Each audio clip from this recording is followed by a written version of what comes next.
दोस्तों नमस्कार। ये है मार्गदर्शन फॉर सिविल सर्विसेज। मैं अनुराग चौधरी। दोस्तों टीजीटी पीजीटी भूगोल रिमाइंडर श्रृंखला के अंतर्गत इस वीडियो में प्रस्तुत है भारत के भूगोल से संबंधित महत्वपूर्ण प्रश्नों का वन लाइनर रिमाइंडर नोट्स, जो आपके आगामी परीक्षाओं जैसे TGT PGT, LT grade, government inter college प्रवक्ता, गवर्नमेंट डिग्री कॉलेज, उच्चतर शिक्षा असिस्टेंट प्रोफेसर, केंद्रीय विद्यालय संगठन और नेट जेआरएफ आदि परीक्षाओं के लिए बहुत ही उपयोगी है। इसमें हम जलवायु तथा भारत की जलवायु से संबंधित महत्वपूर्ण प्रश्नों को कवर करेंगे। तो आइए शुरू करते हैं। टीजीटी पीजीटी रिमाइंडर श्रृंखला के अंतर्गत भारत के भूगोल से संबंधित महत्वपूर्ण प्रश्नों का वन लाइनर रिमाइंडर नोट्स। इसमें हम जलवायु से संबंधित महत्वपूर्ण प्रश्नों को कवर करेंगे। प्रश्नों पर आने से पहले आइए जान लेते हैं जलवायु किसे कहते हैं। दोस्तों, किसी क्षेत्र में लंबे समय तक जो मौसम की स्थिति होती है उसे उस स्थान की जलवायु कहते हैं। भारत की जलवायु उष्णकटिबंधीय मानसूनी जलवायु है। मौसम क्या है? तो किसी स्थान पर थोड़े समय की, जैसे एक दिन या एक सप्ताह की वायुमंडलीय अवस्थाओं को वहाँ का मौसम कहते हैं। भारत में मौसम संबंधी सेवा 1875 में आरंभ की गई थी। इसका मुख्यालय तब शिमला में था, लेकिन प्रथम विश्व युद्ध के बाद इसका मुख्यालय पुणे लाया गया और अब भारत के मौसम संबंधी मानचित्र वहीं से प्रकाशित होते हैं। दोस्तों, जलवायु पर कई प्रकार के कारकों का प्रभाव पड़ता है। आइए प्रश्नों पर आते हैं। पहला प्रश्न कथन और कारण से संबंधित है। कथन है कि शीतकाल में उत्तरी भारत में शीत लहरें चलती हैं। कारण है कि शीत ऋतु में हिमालय में पछुआ अवदाबों के कारण भारी हिमपात होता है। तो उत्तर है दोस्तों ए और आर दोनों सत्य हैं और आर ए की सही व्याख्या करता है। अगला प्रश्न है मानसून शब्द की व्युत्पत्ति हुई है। तो मानसून शब्द की व्युत्पत्ति अरबी भाषा के मौसिम शब्द से हुई है। दोस्तों, मानसून शब्द की उत्पत्ति अरबी शब्द मौसिम से हुई है, जिसका शाब्दिक अर्थ होता है मौसम, और मानसून का अर्थ एक वर्ष के दौरान वायु की दिशा में ऋतु के अनुसार परिवर्तन से है। भारत की जलवायु उष्ण मानसूनी है, जो दक्षिणी और दक्षिणी पूर्वी एशिया में पाई जाती है। अगला प्रश्न है दोस्तों, ग्रीष्म ऋतु के दौरान कर्नाटक में तड़ित झंझा से होने वाली वर्षा को क्या कहते हैं? तो उत्तर है चेरी ब्लॉसम। ये बहुत ही महत्वपूर्ण प्रश्न है। दोस्तों, ग्रीष्म ऋतु के दौरान आप जान लीजिए कि कर्नाटक में तड़ित झंझा से होने वाली वर्षा को चेरी ब्लॉसम या फूलों की बौछार कहते हैं।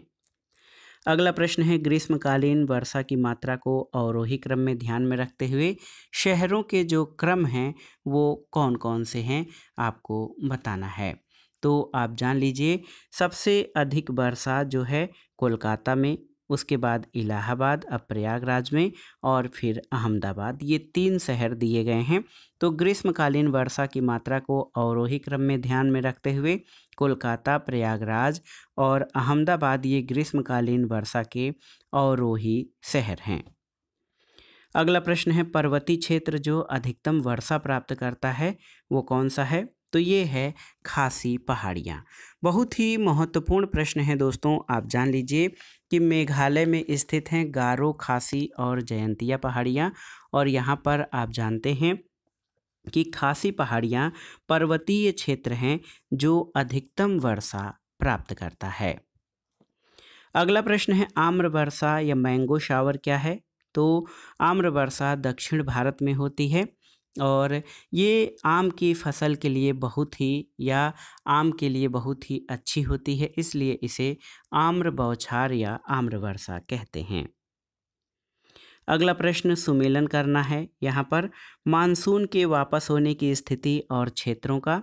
तो 1 सितंबर को मानसून अमृतसर पंजाब में, 15 सितंबर को दिल्ली में, 15 अक्टूबर को रायपुर छत्तीसगढ़ में और 15 नवंबर को बंगलुरु कर्नाटक में आता है।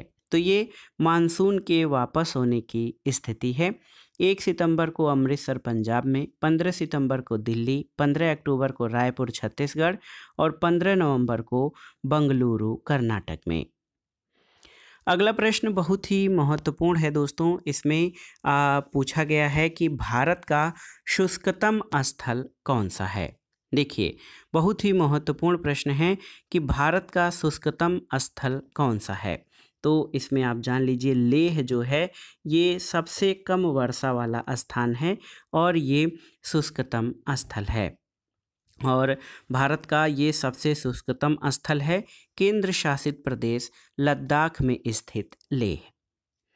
अगला प्रश्न है दोस्तों, राजस्थान में बहुत कम वर्षा होती है, इसका कारण क्या है। तो आप जान लीजिए कि राजस्थान में बहुत कम वर्षा होती है क्योंकि हवाएं जो हैं किसी भी प्रकार की बाधाओं के संपर्क में नहीं आती, जिस कारण से उन्हें ठंडा होने के लिए आवश्यक ऊंचाई प्राप्त नहीं हो पाती है। अगला प्रश्न है, अक्टूबर की गर्मी का मुख्य कारण क्या है। तो ये है उच्च आर्द्रता से संबंधित उच्च तापमान। दोस्तों, अक्टूबर की गर्मी असह्य मौसम की स्थिति के रूप में जानी जाती है, जो भारत के अधिकांश हिस्सों में अक्टूबर नवंबर के महीने के दौरान होती है। इसका मुख्य कारण उच्च आर्द्रता से संबंधित उच्च तापमान होता है, यानी आर्द्र वातावरण में उच्च दबाव की स्थिति के साथ हवा का वेग बहुत कम हो जाता है, जो हमारे आसपास गर्म और आर्द्र स्थिति में वृद्धि कर अक्टूबर की गर्मी में वृद्धि करता है। अगला प्रश्न है दोस्तों, पश्चिमी घाट में होने वाली ज़्यादातर वर्षा का प्रकार कौन सा है। तो आप जान लीजिए, पश्चिमी घाट में जो वर्षा होती है ये ज़्यादातर पर्वतीय प्रकार की वर्षा है। और ये बहुत ही महत्वपूर्ण प्रश्न है दोस्तों कि जो भारत के पश्चिमी घाट में वर्षा है ये अधिकतर ज़्यादातर पर्वतीय वर्षा का प्रकार है। अगला प्रश्न है दोस्तों, केरल में मानसून पहुंचने की सामान्य तिथि क्या है। ये भी बहुत ही महत्वपूर्ण प्रश्न है। तो आप जान लीजिए, केरल में जो मानसून है ये 1 जून को पहुंच जाता है। केरल में मानसून पहुंचने की सामान्य तिथि 1 जून है और दक्षिण पश्चिमी मानसून की अरब सागरी शाखा 1 जून के आसपास केरल तट पर पहुंच जाती है। अगला प्रश्न है, भारत में जाड़े के ऋतु में सर्वाधिक वर्षा कहाँ पर होती है, आपको बताना है। तो सही उत्तर है, भारत में जाड़े के ऋतु में सबसे अधिक वर्षा तमिलनाडु राज्य में होती है। सही उत्तर आपका है। आप जान लीजिए दोस्तों, निवर्तित या प्रत्यावर्तित या लौटते हुए मानसून से बंगाल की खाड़ी से जलवाष्प ग्रहण करके पूर्वी तटीय भागों में वर्षा होती है। इसे उत्तरी पूर्वी मानसून भी कहा गया है। अक्टूबर नवंबर में उत्तरी सरकार क्षेत्र में, जबकि नवंबर दिसंबर में भारत के पूर्वी तट यानी तमिलनाडु तट जो कोरोमंडल तट है वहां पर सर्वाधिक वर्षा होती है। भारत के कोरोमंडल तट पर शीत ऋतु में वर्षा के लिए उत्तरदायी क्या है। तो ये उत्तरी पूर्वी मानसून। दोस्तों, उत्तरी पूर्वी मानसून भारत के कोरोमंडल तट यानी तमिलनाडु तट में जाड़े की वर्षा के लिए उत्तरदायी है। अगला प्रश्न है, दक्षिणी पश्चिमी मानसून की अवधि क्या है, आपको बताना है। तो ये मध्य जून से सितंबर तक होती है। आप जान लीजिए दोस्तों, दक्षिणी पश्चिमी मानसून की अवधि मध्य जून से सितंबर तक है और दूसरी ओर निवर्तित मानसून का मुख्य काल अक्टूबर से मध्य दिसंबर तक का है। इन दोनों मानसून के औसत वार्षिक वर्षा क्रमशः 75.5% और 12.5% लगभग प्राप्त होती है। तो भारत में दक्षिणी पश्चिमी मानसून से सर्वाधिक वर्षा प्राप्त होती है, इससे स्पष्ट है। अगला प्रश्न है, भारत में दक्षिणी पश्चिमी मानसून की ऋतु में अंतरा उष्णकटिबंधीय अभिसरण पेटी सरक जाती है कहाँ पर। तो ये उत्तर की ओर।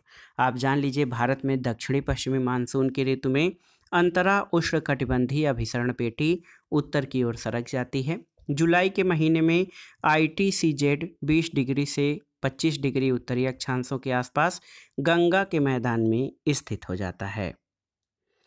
अगला प्रश्न है दोस्तों, आर्द्र मानसून की अरब सागरी शाखा बंगाल की खाड़ी की शाखा से मिलती है कहाँ पर। तो एक शाखा गंगा के मैदान में और दूसरी शाखा पंजाब और हरियाणा में मिलती है। दोस्तों, आर्द्र मानसून की अरब सागरी शाखा बंगाल की खाड़ी की शाखा से गंगा के मैदान में मिलती है, जबकि अरब सागरी शाखा एक अन्य शाखा बंगाल की खाड़ी में पंजाब और हरियाणा में मिलती है। अगला प्रश्न है, उत्तरी पश्चिमी भारत में शीतकालीन वर्षा होती है किससे। तो ये वेस्ट डिस्टर्बेंस यानी पश्चिमी विक्षोभ से। दोस्तों जाड़े के दिनों में भारत के उत्तरी पश्चिमी भागों में और उत्तरी भारत में वर्षा पश्चिमी प्रतिरोध या पश्चिमी विक्षोभ के कारण होती है। पश्चिमी विक्षोभ जो भारतीय उपमहाद्वीप में जाड़े के मौसम में पश्चिम तथा उत्तर पश्चिम से प्रवेश करते हैं, भूमध्य सागर पर उत्पन्न होते हैं। भारत में इनका प्रवेश पश्चिमी जेट प्रवाह के द्वारा होता है और शीतकाल में रात्रि के तापमान में वृद्धि इन विक्षोभों के आने का पूर्व संकेत माना जाता है। अगला प्रश्न कथन और कारण से संबंधित है। देखिए, कथन है कि हिमालय पर्वत शीत ऋतु में उत्तर की ओर से आने वाली पवनों से भारत की रक्षा करता है। कारण है कि हिमालय विश्व की सर्वोच्च और नवीनतम बलित पर्वत श्रेणी है। दोस्तों कथन और कारण दोनों सही हैं और कारण कथन की सही व्याख्या करता है। अगला प्रश्न है, देखिए, कोपेन के जलवायु वर्गीकरण के अनुसार भारत में CWG यानी शुष्क ऋतु वाला मानसून का प्रकार क्षेत्र कौन सा है, आपको बताना है। ये बहुत ही महत्वपूर्ण प्रश्न है। दोस्तों आप देख लीजिए कि कोपेन के जलवायु वर्गीकरण के अनुसार भारत में CWG यानी शुष्क शीत ऋतु वाला मानसून प्रकार का क्षेत्र गंगा का मैदान, पूर्वी राजस्थान, उत्तरी मध्य प्रदेश और उत्तर पूर्वी भारत का अधिकतर क्षेत्र इसमें शामिल है। अगला प्रश्न है, कोपेन के वर्गीकरण के अनुसार भारत में गोवा के दक्षिण में पश्चिमी घाट पर कौन सी जलवायु पाई जाती है, तो ये है AMW यानी लघु शुष्क ऋतु वाला उष्णकटिबंधीय मानसून तुल्य। दोस्तों बहुत ही महत्वपूर्ण प्रश्न है। AMW जो है ये भारत के गोवा के दक्षिण में पश्चिमी घाट पर उष्णकटिबंधीय मानसून तुल्य जलवायु पाई जाती है। इसमें जाड़े की शुष्क ऋतु की अवधि छोटी होती है, अधिक वर्षा से सदाबहार वनों के विकास में मदद मिलती है और इसका विस्तार दक्षिणी कोकल, माड़ाबाड़ तट, निकटवर्ती पश्चिमी घाट, तमिलनाडु पठार, त्रिपुरा और मिजोरम के भागों में पाया जाता है। अगला प्रश्न है दोस्तों, कोपेन महोदय के अनुसार इलाहाबाद यानी प्रयागराज नगर की जलवायु का प्रकार क्या है, तो ये है CWG यानी शुष्क ऋतु वाला मानसूनी प्रकार। अगला प्रश्न है, कोपेन द्वारा जलवायु वर्गीकरण में कोरोमंडल तट की जलवायु प्रदर्शित की गई है किसके द्वारा, तो ये है कैपिटल A स्मॉल s द्वारा और ये शुष्क ग्रीष्म ऋतु वाला मानसूनी जलवायु है। आप जान लीजिए कि ये जलवायु कोरोमंडल तट पर पाई जाती है। इसमें ग्रीष्म ऋतु शुष्क होती है, लगभग 3/4 वर्षा सितंबर और अक्टूबर माह में होती है। जर्मन विद्वान व्लादिमीर कोपेन ने 1918 में अपने वर्गीकरण को प्रस्तुत किया और कई संशोधनों के बाद 1936 में विशद वर्गीकरण प्रस्तुत किया गया था। कोपेन का वर्गीकरण परिमाणात्मक होने के कारण बहुत अधिक महत्वपूर्ण माना गया, क्योंकि जलवायु प्रदेशों की सीमाओं के निर्धारण में तापमान और वर्षा संबंधी संख्यात्मक मूल्यों का प्रयोग किया गया था। अगला प्रश्न है दोस्तों, भारत में सर्वाधिक वर्षा किस माह में होती है, तो याद रखिएगा जुलाई माह में भारत में सर्वाधिक वर्षा प्राप्त होती है। अगला प्रश्न है, मानसून की उत्पत्ति में तिब्बत के पठार के तापीय प्रभाव को महत्वपूर्ण किसने बताया था, तो कोटेश्वरम और फ्लोन ने। दोस्तों आप जान लीजिए बहुत ही महत्वपूर्ण प्रश्न है। कोटेश्वरम और फ्लोन ने मानसून की उत्पत्ति में तिब्बत के पठार के तापीय प्रभाव को महत्वपूर्ण बताया था। अगला प्रश्न है दोस्तों, कोपेन के जलवायु वर्गीकरण के अनुसार AF, AM, DS और CF में से भारत में पाए जाने वाला जलवायु प्रकार कौन सा है, तो ये है AM यानी AMW। AMW यानी उष्णकटिबंधीय मानसून तुल्य जलवायु। अगला प्रश्न है, AS प्रकार की जलवायु पंजाब, गुजरात, तमिलनाडु और असम राज्यों में से किस में पाई जाती है, तो ये तमिलनाडु में। AS यानी शुष्क ग्रीष्म ऋतु वाला उष्णकटिबंधीय मानसूनी जलवायु प्रकार ये तमिलनाडु में पाई जाती है। अगला प्रश्न है, कोपेन के वर्गीकरण में BWHW तथा BSHW जलवायु इंगित करते हैं किसे, तो BWHW गर्म मरुस्थल को और BSHW अर्ध शुष्क स्टेपी जलवायु को प्रदर्शित करते हैं कोपेन के जलवायु वर्गीकरण के अनुसार। अगला प्रश्न है दोस्तों, थार्नस्वेट के वर्गीकरण में भारत के अधिकांश भाग पर कौन सी जलवायु है, तो ये है CAW। दोस्तों आप जान लीजिए थॉर्नथ्वेट के जलवायु वर्गीकरण के अनुसार भारत के अधिकांश भाग पर CAW प्रकार की जलवायु पाई जाती है और इसका विस्तार प्रायद्वीप के अधिकतर भागों और गंगा के मैदान के दक्षिणी क्षेत्र पर पाया जाता है। थॉर्नथ्वेट के वर्गीकरण में उत्तरी गंगा और ब्रह्मपुत्र मैदान की जलवायु का संकेत CBW द्वारा समशीतोष्ण उपार्द्र जलवायु और BAW द्वारा उष्णकटिबंधीय आर्द्र जलवायु, AAR द्वारा उष्णकटिबंधीय अर्ध आर्द्र जलवायु दर्शाया जाता है। अगला प्रश्न है एल नीनो तिब्बत पठार पर तापमान, हिमालय की अवस्थिति और दक्षिणी दोलन में से भारत में ग्रीष्मकालीन मानसून के आगमन में प्रभावी भूमिका किसकी है? तो देखा जाए तो प्रभावी रूप से हिमालय की अवस्थिति और द्वितीयक या गौड़ रूप से इन सभी कारकों की भारत में ग्रीष्मकालीन मानसून के आगमन में महत्वपूर्ण भूमिका है।